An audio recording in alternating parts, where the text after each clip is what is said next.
First of all, thank you everybody for joining today. I know we are all in this virtual mode. Again, great to have everybody join. Usually we'll be, like Alex said at the beginning of last session, we're usually in Cincinnati by now, and we're all interacting and networking and things like that. But you know, it is 2020. It's that kind of year. So let me introduce our next speaker.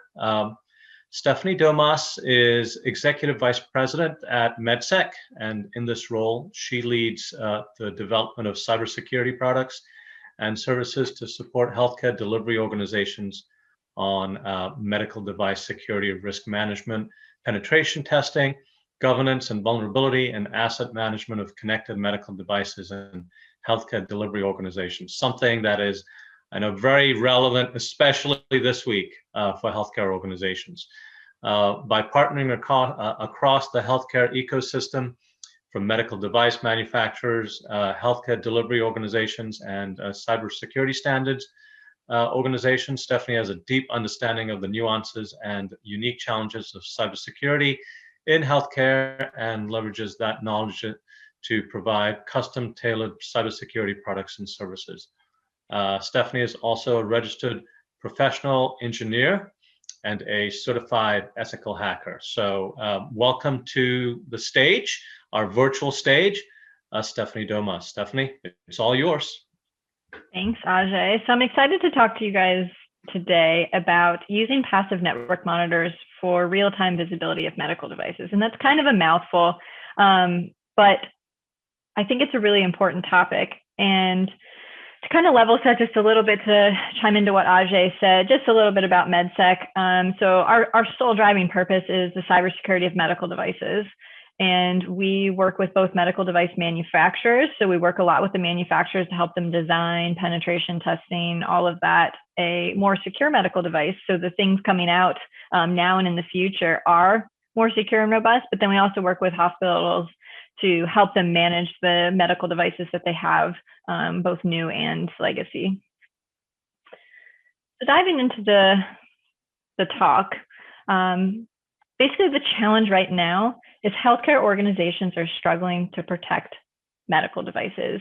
We have this very large population of what I'll call legacy medical devices that, in full transparency, were not designed with cybersecurity in mind.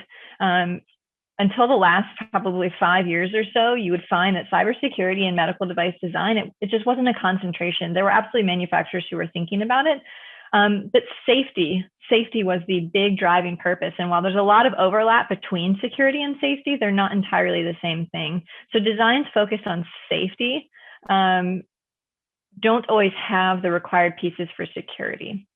So right now we have this large population of legacy medical devices and even some of the newer devices that are coming out that present cybersecurity risk to hospitals. So what I'm going to talk through is kind of the challenge, right? Where do we stand? What's so hard? Where current solutions fall short? So why is this so hard? Some approaches to tackle it, basically how those approaches actually affect you, and sort of where to go from here. So the first fundamental thing I want to lay out there is no silver bullet for anything in cybersecurity. And hopefully this doesn't come as a surprise to anyone, but a cybersecurity plan or strategy in any facet requires sort of three prongs, and it's no different for medical device cybersecurity. So if you're in the hospital space and you're tackling medical device cybersecurity, there's no one piece of technology you can buy. There's no one Uber person you can hire. There's no great process you can write that just solves it for you. At the end of the day, you need all of these pieces, and all of them kind of working in unison to have an effective medical device cybersecurity strategy. So what's the crux of it? What's the challenge? Well, the truth is you can't secure it if you don't know you have it. Of the hospital organizations that we work with, the number one issue that a lot of them are facing is they do not know an accurate inventory list of the medical devices they have. They don't have an accurate list of which ones are on the network. And if they are on the network, where are they and what are they doing? So fundamentally, there's this problem, right, where you want to address the cybersecurity of the medical devices you have, but our foundation's not there yet, right? There's not an accurate inventory list at most institutes where you can say that you can even approach to cybersecurity because you don't know what you have yet. Medical devices represent about 15 to 20% of a hospital's endpoints. And this varies based on the institute, but of the ones that we've worked with, this has been a pretty steady statistic, which often is pretty eye-opening to a lot of CISOs because I'm fortunate enough to serve on the cybersecurity board of some hospitals and bring that med device voice to those boards. And one of the things I'll find is that medical device cybersecurity is an often overlooked topic. Your traditional means of, your email security, your phishing deterrence, your firewalls, all of that is the stuff that's routinely talked about in these board level meetings. But yet you have this fleet of medical devices that represent a non-trivial amount of your hospital's endpoints that don't get a lot of attention. So I'm trying to change that, right? That's part of what this presentation is about, is bringing more attention to what is probably a gap in a lot of institutes' cybersecurity strategy. So what's the goal? So the goal, I said, the fundamental thing was first, you have to get inventory management and asset discovery. Now, most institutes out there will have CMMS that they use to track asset inventory, but they're what I would call offline systems. They're manually entered pieces of information. So it's a manual lift to maintain that. Sometimes things don't go through your traditional purchase process, things matriculate out and you didn't update your database. So the goal here, the more forward-looking goal is have this be automated. So asset lists constantly change. New things are purchases, old things are removed, unapproved devices are added to the network. All of this needs to feed into other programs. So this autonomous created asset inventory list has a lot of perks in that it can be added to all these other security initiatives that you have, trying to identify high risk things to your network segmentation, the list goes on, but having this automated asset inventory list of your medical devices is really powerful. After you've got that, then the next benefits begin. So now I have a list of what I have. Now comes the next challenge of tell me more about them. So these medical device behavior profiles can then feed into things like risk assessments. I mentioned things like network segmentation, your PM schedules, so all your preventative maintenance. It can be really useful to have a real-time look into when is that device typically used, when are its peaks, when are its lows, and use that as a buy-in to making a more clinical or efficient PM schedule for that device.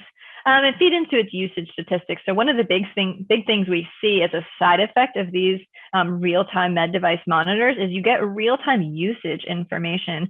So we've had institutes who actually use this to basically right-size their fleet, so to speak, to actually find where am I overbuying, which is actually a hugely powerful side effect of these tools. So what's the challenge? This all sounds great, right? I want an asset inventory list of my medical devices. Why can't I use the solutions I currently have? So your traditional IT tools, they're simply not likely to function well with medical devices. Medical devices, as I mentioned, there's this legacy problem where predominantly they weren't made with cybersecurity in mind. And that has the side effect of meaning that all of your what we'll call active or aggressive tools that actually kind of go out and poke or prod the medical device, you can't do that. There's been too many instances demonstrated where a medical device that was poked and prodded started behaving erratically because it wasn't designed to handle that kind of input. So medical devices have become this no-no for anything active, which means you have to go to passive type solutions. That sort of puts them in a unique area where most of your traditional IT cybersecurity tools are probably active because most systems like traditional, your printers, your laptops, your commodity machines, they can handle that. And so the other piece of that is identification of medical specific protocols. So medical devices speak a number of very basically medical specific languages. So having tools that actually understand medical device specific languages helps improve things like PHI identification, better network modeling to really understand what is that medical device doing. So you kind of see a couple trends here. I will say most institutes fall into sort of one of these three buckets.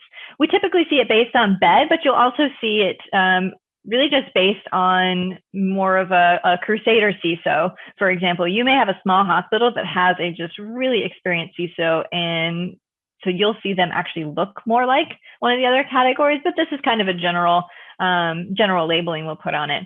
When you start to talk to your small hospitals, you find sometimes they have an in-house health technology manager, and sometimes there's a supervisor, but they may wear several other hats. A lot of their IT is probably outsourced.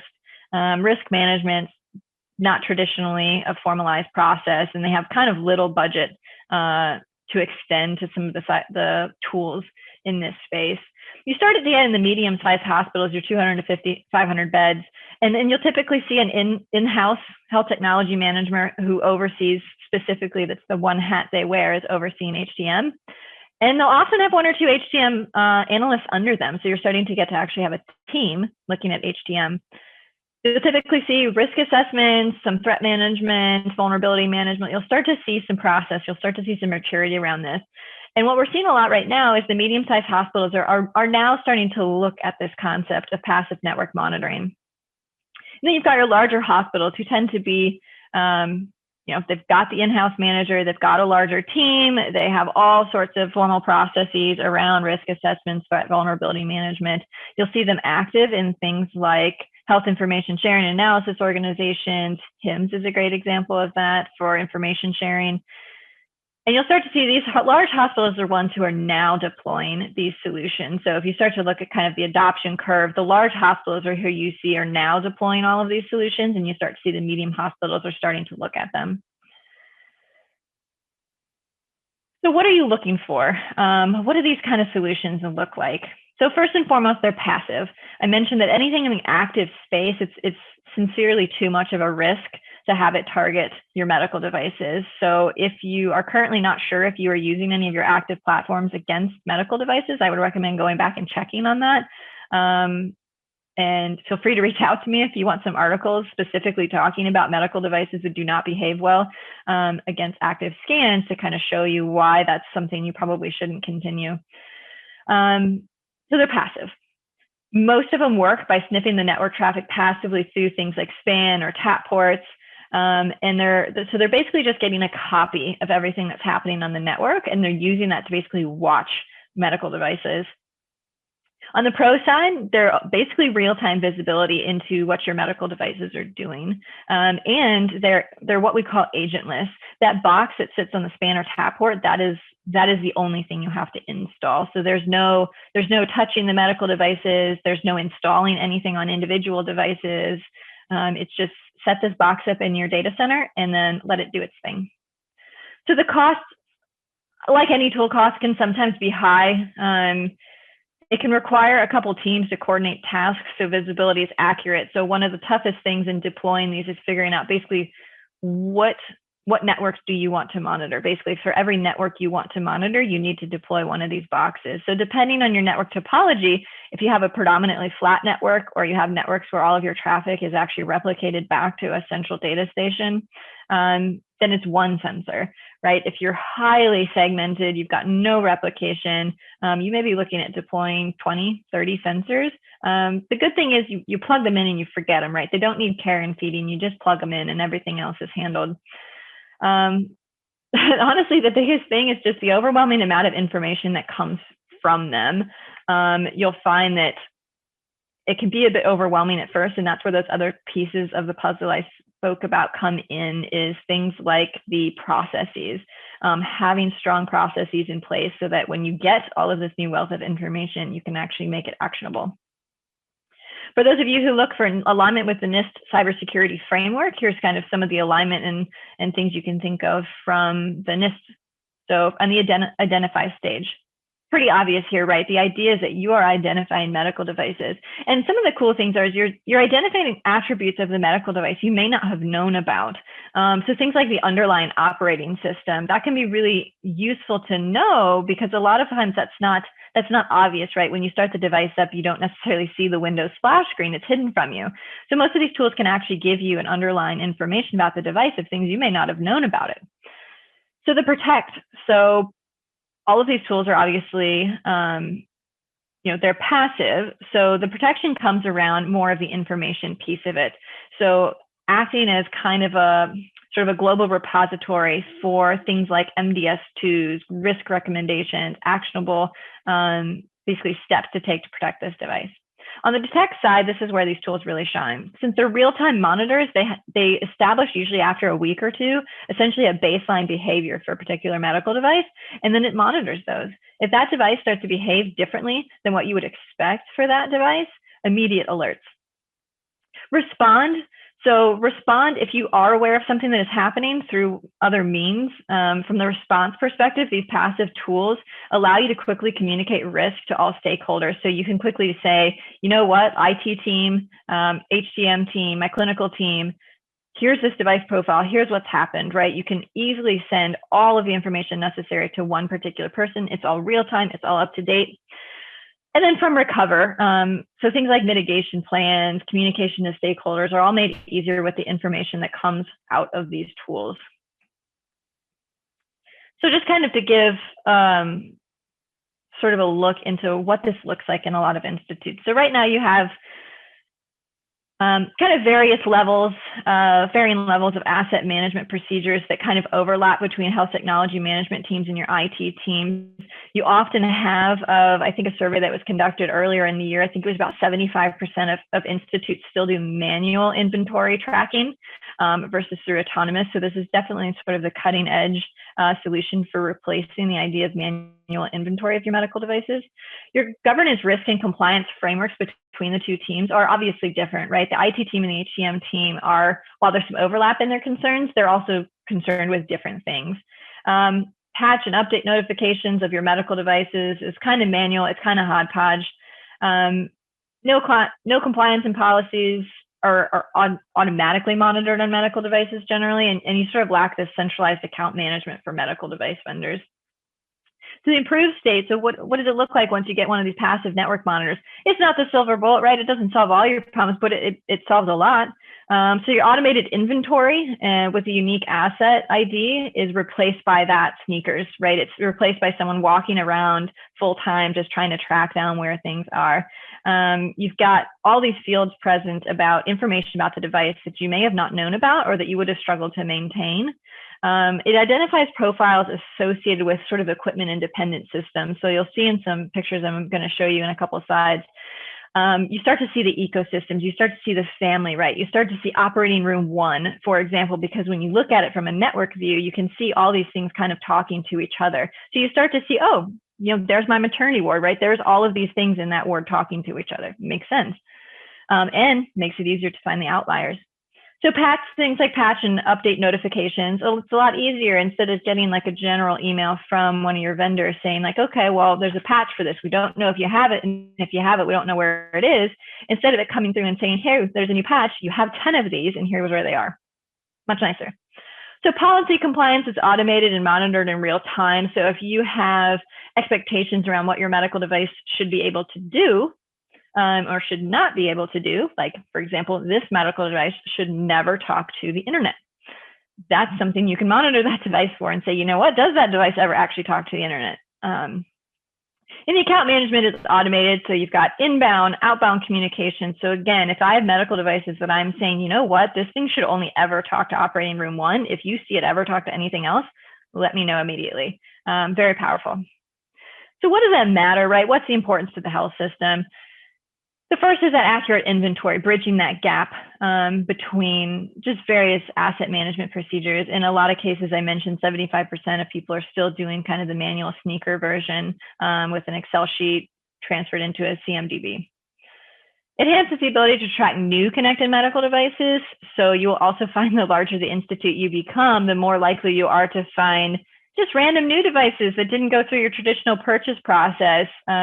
One of your members goes to a conference back when conferences existed, and they will again sometime in real life, and they just, you know, they come back with a new med device strapped under their arm and they plug it in because they want to see what it does.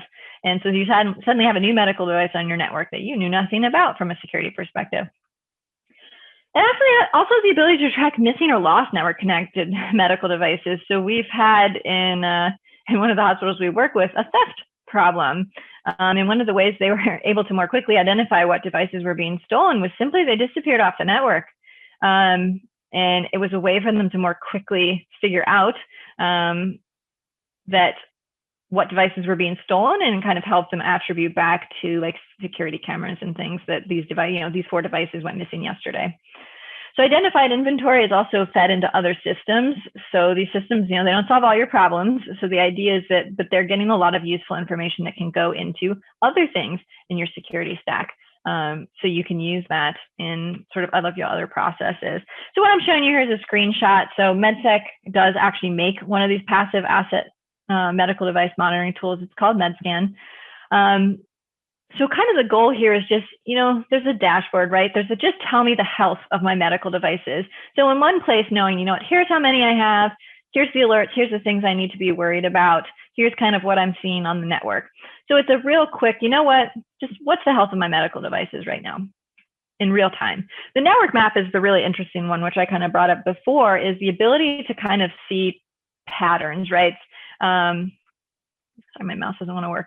So things like here, you can see here's a cluster of medical devices that only talk to one central server. That's great. Actually, that's what you see a lot in medical devices, is they pretty much only talk to one other thing. But then you start to see some of these more complex blobs. And in this case, I can't remember whose facility this was I took the screenshot of. This may have been fine. This may have not been fine. But the idea is you have that ability to, in real time, see, are medical devices staying in the guardrails that you would expect them to, or are they actually talking to a lot of different people? So the next piece of it is risk profiling. So after you have an accurate asset inventory, after you learn details about the device, the next question that always comes to mind is, okay, well, I have thousands of these things. Which one should I be concerned about? So that's where risk profiling comes in.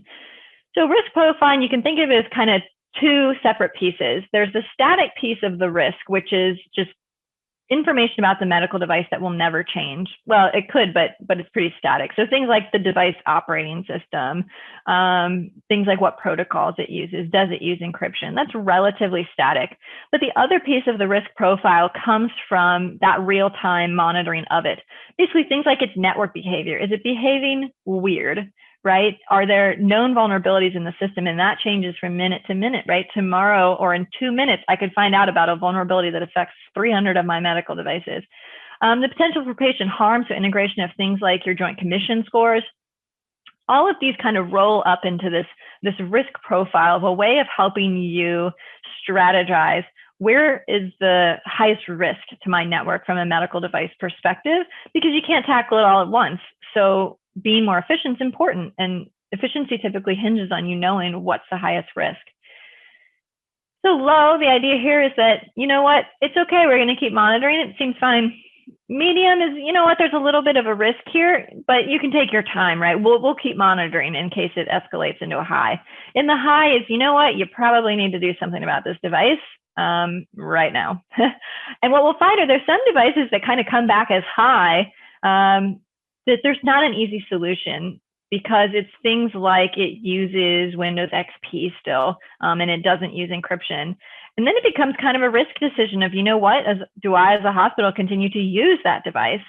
But sometimes it's a little easier, right? The high is because the thing's behaving erratically, so you take it out for preventative maintenance and a root cause analysis to figure out what happened. And maybe it was just configured funny. So sometimes highs are pretty easy to take care of, and sometimes there is no real solution. But the idea is that you have that risk profile to make that educated decision. So I want to walk you through a use case of basically the cost of a vulnerability remediation. So to level set, the idea here is, a vulnerability notification has come out that affects medical devices. And so say it's in a common third-party library that a lot of medical devices use. So what happens? You become aware of this. In the case where you don't have any of this monitoring solutions, the idea is we start up here at this identify. Whoops, my mouse clicked. Okay, we started identify. The idea is, okay, it may take a while for us to even figure out what medical devices are affected by this. The next is this detect. So to do that, I'm going to have to do some cross-referencing with some OEM advisories, look at my information sharing analysis organizations. You're talking maybe 120 hours. Then I got to locate them, and I got to plan some downtime to fix it. Then I got to I've got the device out of service, which means I need to do my review change, perform change, validates any updates or changes that I did to the system, recover. If something happened to actually go bad with the device, then actually doing some, failure analysis, potentially coordinating with the OEM for validation. So the idea here is without this tool, here's sort of what your typical workflow looks like. With one of these real-time medical device monitors, it starts to get a lot better. So from the identify state, okay, well, usually within about 12 to 24 hours, you should know about all the devices you have on your network that are susceptible to that vulnerability. So massive efficiency gain. The detect, I mentioned a lot of these tools, which ours included, basically feeds into your current risk management tools. So if you've got a ticketing system like ServiceNow, these alerts are going to trigger tickets to be created in those services. So it's really just, maybe 12 hours, maybe 24. It could almost be nothing, depending on how you've got your ticketing system set up, and if there's a way for the tool to automatically basically make these. It's detected the issue, and it's going to make a ticket for it. So locating the device, communicating its downtime via your CMMS. The location of the device is where this tool really comes in handy, is being able to actually figure out, what, I have this one, it's in operating room 1, let me go find it. And actually tell you, and actually if you have an RTLS system, which is a real-time location system, that can be integrated as well. So that actually will give you the exact dot on the map of showing you where that device is. Otherwise, even just relying on the network information, telling you sort of which access point and what it's on, can still help you identify where that device is. Then you've got the device in service. So same things here. That one doesn't really change much, right? You're still going to have to do all of that service for it. And if the device crashes, reconfiguring it, validation, that doesn't really change much either. Where the key efficiencies are at the identify, detect, and protect pieces. So if you were doing quick math in your head, what you'd see is between those two, even just having those be rough estimates, it's almost a decrease in about 63% of the hours spent. And remind, this is just one vulnerability that you had to track down medical devices for. These things happen pretty routinely. I'd say about every week or so, there's a medical device vulnerability that comes out, or vulnerability notification that comes out. And it's in a decrease, assuming just an average rate of $50 an hour. It's a savings of about $17,000 per incident. So something to keep in mind as sort of a non-trivial efficiency gain from a tool that is giving you, at the end of the day, it's also giving you a real-time list of your assets. So kind of the conclusion, this passive network monitoring for medical devices, it lowers your risk. It truly does, through proactive alerting. Once you get these systems set up, it gives you that peace of mind to kind of sit back and say, I don't need to check my medical devices every day, because if there's an issue, I know this tool is going to tell me about it. Reduces a tremendous amount of man hours associated with inventory and incident response just in and of itself. Optimize your defense strategy by telling you basically where to start, right? What's the highest risk things on your network? So where do you need to start? And real-time look into your device performance and activity, which is, again, I mentioned kind of a side effect of these tools is that even though they're predominantly made for the cybersecurity, maintaining the cybersecurity of them, they have this side effect of, because they're monitoring the devices in real time, they can actually give you utilization information about the system. So you can identify and help right-size your fleet, which is kind of a peripheral way to look at the ROI on some of these tools, is if it can help you buy 10% less medical devices, it's paid for itself easy. So that was all I had as far as content goes. There's a QA box somewhere, although I'm not seeing where it went. But if anyone has questions, please go and enter in the QA box. And then I'm always passionate about talking about med device cybersecurity. So even beyond the passive network monitors, if you guys just have questions about med device cybersecurity in general, definitely shoot those my way.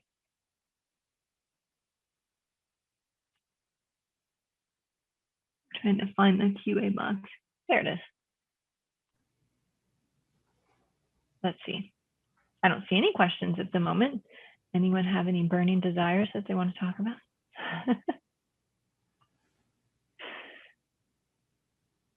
So Stephanie, thank you for that. While we're waiting for Ajay to join us as well, I have my own question as you went through this. So thank you so much for your presentation. That's great. Do you generally find good adherence to, industry standards, et cetera, from the device manufacturers to be able to use tools like you're suggesting and trying to monitor their equipment and who they're talking to, et cetera? Is there good acknowledgement across the industry on how we use devices? Mm-hmm. Yeah, so the good thing about solutions, these passive network monitors, is because they're passive, there's no agent, there's nothing that needs to be done to the medical device. You don't need cooperation with the manufacturers. We happen to have that cooperation just because we also are consultants that work with most of the manufacturers. But that's kind of the ease of these solutions, is because there's no agent, there's no getting approval for, can I, touch my medical device? Can I install antivirus on it? Which is a struggle that some people try to go through, but it's the good thing with these tools is you don't need to do any of that. And it doesn't matter what med devices or what manufacturer, these tools just kind of passively monitor all of them. Let's see. I do see a question around tampering of patient data. So things like incorrect heart rate. So absolutely. So one of the things that you'll kind of see, attacks on medical devices kind of fall into a couple buckets. The most predominant one that we see is honestly just the theft of patient data, attempting to steal patient data. And the issue with that is it can have the side effect of causing a misbehaving medical device. Directly looking at things like modifying a patient's information, like through a patient monitor, for example. If I can manipulate the heart rate that's coming out of that patient may not be treated correctly. And that's absolutely something you should be concerned about. And that's kind of where some of these tools come into play, is you can identify things like which medical devices are using encryption to send all of that patient data back. Because the truth is, if they're using strong encryption, the ability to modify that data in flight is very minimal. So you've reduced your attack surface tremendously. The next place they can modify the device or the patient's information is on the device physically. If they had gotten the ability to, say, like implant the medical device with malicious code. But that's such a small attack surface that while it is possible from a technological perspective, it's such a small likelihood that you can feel comfortable about it. But that's where some of this, like learning about the devices, is being able to show, these tools will show you, which ones are actually using strong encryption to protect the patient data and which ones are sending it in the clear. Because those ones sending it in the clear, those are your ones with a much bigger attack surface and the ones you probably should be concerned about.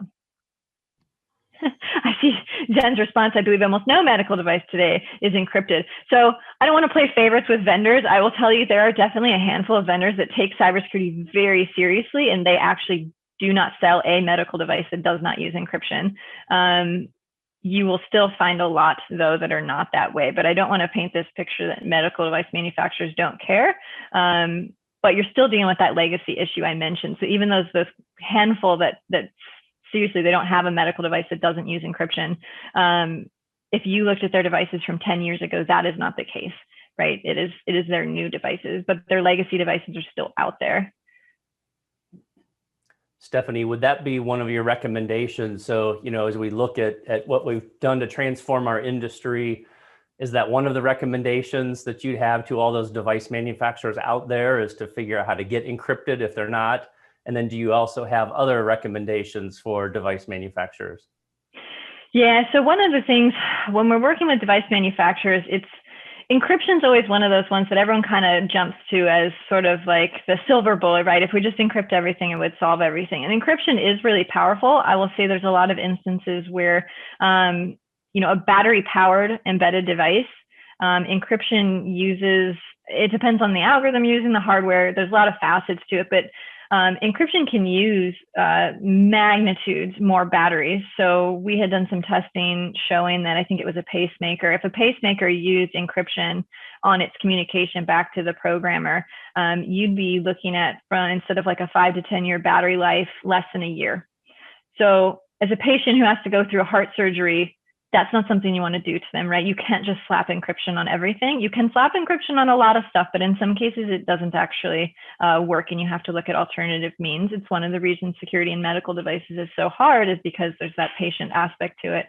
But I would also say that there's not necessarily one of the struggles is medical devices are a guidance and standard, or there's no certifications that would really kind of drill into this, is one of the areas we struggle with. So med devices is not a certification industry. You look at your enterprise and you look at things like high trust and, SOC 2, type 2 certifications, right?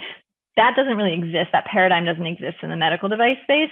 But what I will say on the HDO space, because this is an often overlooked topic, and I know nobody asked this, but it's another soapbox I like to get on, is hospitals. There's a gap in hospitals' processes for having what I call a cybersecurity end of life for a device. You tend to see that hospitals will use a medical device until it physically does not work or it physically is unable to perform its clinical function. And what I think there needs to be is this concept of a cybersecurity end of life, where once you have advanced knowledge about a device, which tools like this will give you, having this line in the sand where you say, if a cybersecurity risk of a device exceeds this, I will replace it. Because you have these 10 or 15-year-old medical devices that still perform their clinical function, but they're running unpatched Windows XP. They represent a huge risk to your hospital network, but they still perform their clinical function just fine. So having this concept of the cybersecurity end of life and a risk tolerance around that is a gap I see in the industry right now, is that you may have to get rid of a device that still works because the risk is too high from a cyber perspective. So I'll get off that soapbox for a second. Stephanie, there's another question here too, if you don't mind. Are there levels of authorization of accessing a patient's data through these devices? All of that, unfortunately, comes down to the manufacturer and how they've implemented it. So again, I will say, when you look at older medical devices, there's kind of a one-size-fits-all, right? Everybody had what we would call the same run level. Everybody logged in and everybody had the same access. As an appreciation for cybersecurity has increased, what you start to see is the concept of, here's like a nurse or a doctor's login. Here's the IT service login, and they have access to different things. So the ability to say reconfigure the device is restricted to, say, a service technician's password. So a patient couldn't just sit there and press buttons and reconfigure their device. But again, that's a newer concept. It started to come around with this idea of cybersecurity that is newer in the marketplace. So there are those run levels, what I'll call them now, and you will find them in some of the older devices, but it wasn't as common. Another question I see here is, in your experience, have you seen issues with medical devices that have needed software updates or patches that also affect security? Absolutely.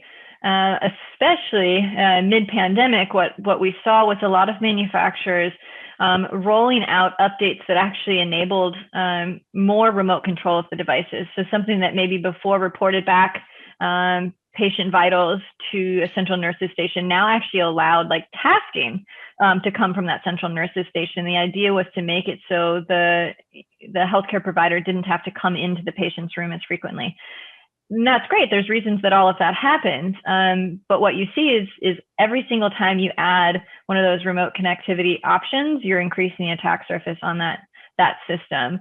And you will also see from a cybersecurity perspective around software patching that security is a really hard one because it's not a feature, so to speak. It's a emergent property of a well-designed system. So it's hard when even just a new feature that has nothing to do with cybersecurity is added. It could potentially have a cybersecurity side effect, and all of that it's really hard to trace and test for all of that. So even just a benign feature that, say, just added a new mode for physicians to use the system in, it may have opened it up to new cyber attack. Cyber is just a really complicated topic. It's hard to tackle.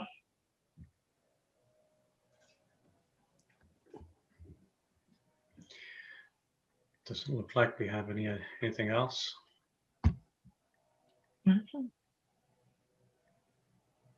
Well, if anyone has any additional questions, please reach out to me. At some point post-pandemic, happy to meet anyone for coffee. I'm about 40 minutes south of Columbus in a little town called Asheville, if anyone's ever heard of it. But yep. Yeah, hopefully we can all get back to our usual CSOHIMSS conference schedule and in-person meetings. I know I, for one, enjoy that interaction. Somebody says they love Asheville, so hey, Oh, great nice. shout out to Asheville. Somebody's heard of it. It's not a very No, big place. I usually just say I'm from Columbus, but. So here's a question. So what do you see, outside the United States? How are people dealing with all this outside the United States? That's one of the things that, where do we compare, to our global counterparts and places in Europe and Asia? Sure. How are they doing with all this? Yeah, so you'll see there's kind of two facets to it. I generally think of privacy as different from cybersecurity, and some people would argue with me on that. So I will say from a privacy perspective, GDPR in Europe is I would say more forward thinking than we are here in the United States regarding our privacy around medical devices. You will see individual states. So the I can't even remember the CCPA, I think it's called, in like California, that is specifically around just personal information. So you're starting to see some of those more privacy laws happen here in the United States. But from a cybersecurity of medical devices perspective, I will actually say that the FDA is always is typically the lead here. So the FDA Cybersecurity guidance for medical devices actually came out in 2014, and there was another version. That was the pre-market guidance, what we call it, of the expectations for a medical device when it's being designed, basically before it's been sold. The post-market guidance, which dictates what needs to be done for cybersecurity after a device is sold, came out in 2016. And you're just now starting to see in the past year or so the international regulations come out. So FDA is sort of I'll call it the herd leader in that institute. So the cybersecurity expectations around medical devices in the United States are more mature than those that we see. The guidance documents that have come out in other countries, they are, what you will see is they basically follow a lot of what the FDA is looking for. So if you are, if you're a medical device manufacturer and you're selling in multiple countries, you'll find that if you have alignment to the FDA guidance, there's only just a handful of things you need to pick up from the other countries. But you will see, and the FDA is planning a revision to their pre-market guidance, because I told you it came out in 2014, so it's a little old at this point. So next year we should see a revision to their pre-market guidance, kind of continuing to push that bar. But I will say, at least from a regulations perspective here in the United States, we actually have some kind of the first and more mature regulations around med device cybersecurity. Awesome. Always good to know we're leading the world in that respect. Yeah. If you guys have ever paid, if you're ever interested in it, look up someone named Suzanne Schwartz. She leads the FDA's cybersecurity program. Phenomenal speaker. If you ever see a webinar with her, sort of talking about what is FDA's stance on cybersecurity for medical devices, and she has been very prominent and is really passionate about this topic. So we are lucky to have someone like her really leading that charge in the FDA.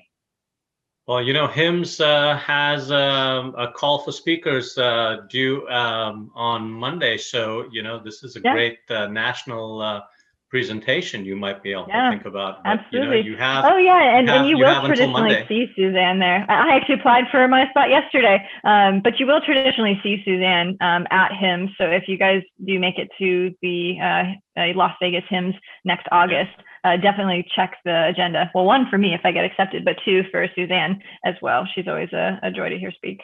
Yeah, that'll be interesting. Vegas in August. So. Oh, it's hot. Because Black Hat, which is, a large cybersecurity conference, is also out there every year in August. So you don't want to step outside the casinos. It's terrible. All right. Well, I think we're about 9 minutes to go to the top of the hour. So I don't know if there are any other questions, but I appreciate your participation, volunteering to share your knowledge with us. This is a very apt presentation with all that's going on right now in terms of cybersecurity and for attacks on healthcare providers around the country. I do think this was a very timely presentation. All of our cybersecurity presentations today are very timely because this is exactly what's on every single healthcare executive's mind, especially this week. So, Stephanie, we really appreciate your time. Thank you so much. Thank you. It was a pleasure. All right, Alex, turn it back to you. All right, Stephanie, thank you again. I really appreciate it. Great presentation. So we're going to take a quick bio break, let everybody get a chance to grab another cup of coffee or your beverage of choice. And in the meantime, I just want to remind all of our attendees. So we're at the point in the program where we would go to breakout sessions. And what we tried to emulate here is there are separate Zoom logins for each of those breakout rooms. So if you kind of think of this session here is the auditorium, this is the main conference session. Now we're all going to join separate Zooms for each of those breakouts. So if you look back to your agenda, pick one of your, one of the three great breakout sessions that we have, and please feel free to log off of this Zoom here and then log into that breakout. So very similar to what we would do in a physical conference. You get to leave this room and kind of go to the next room that you would want to. So encourage you guys to continue staying engaged. And so I appreciate everybody's attendance and look forward to having you join us in the breakout sessions. After your breakout session here at 11 o'clock, we will come back here at noon for an additional keynote session and then a wrap up. So again, thank you guys very much. You are welcome to stay in this auditorium Zoom.